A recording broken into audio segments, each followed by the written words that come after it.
Hi. So, when did you decide you wanted to work in the storyboard area of the industry?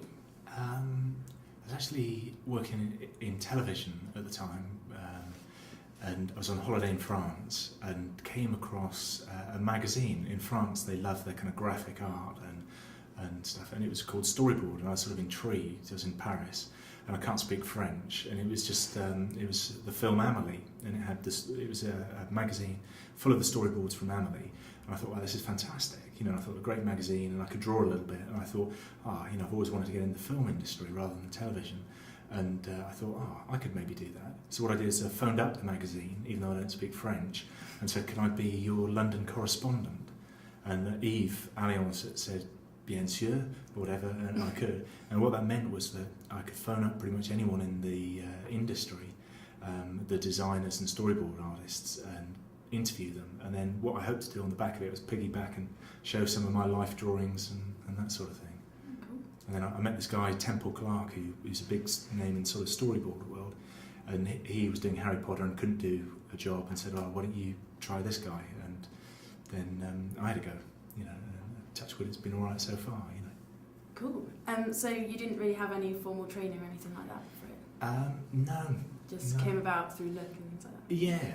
I mean, like drawing, I love drawing, and so I'd go to life drawing classes and things, and I love watching films, but no, not really. Cool. So, I mean, are there many opportunities for newcomers to the field?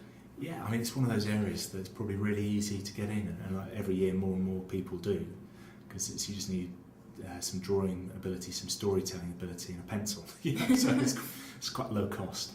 Oh, cool. So is it quite competitive though, the industry, or? I'd say it is. I mean, there's a certain number of films, only sort of big films or certain action scenes will be storyboarded within a film, and there's quite a few people, so it's kind of there's a bit of competition for sort of places, but everyone's sort of friendly and nice and yeah. That's good. So what advice would you give to anyone that wanted to get into the storyboard area? I'd say practice your drawing. Yep. And watch films, and maybe even freeze frame, say, one of your favourite films on one cut, do a quick drawing of that before the freeze frame dissolves off, and then draw the next frame of the cut, and just really look at how films are constructed, because it's as much about telling a story as drawing, really. So yeah. Cool. Like you worked on a lot of British films like Creep and Severance, but you've also worked on like big Hollywood films, like obviously the Bourne Ultimatum and the other Boleyn and things like that. How different is it to work for Hollywood films and British films? Is it a big difference? No difference at all, really, other than you might be on the film for a long period of time because hopefully they've got a bigger budget. Yeah.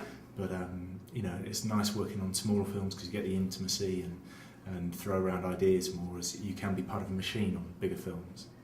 Okay. So out of all the films you've worked on, what's your favourite film? The next one. Which one's I don't know. I don't know.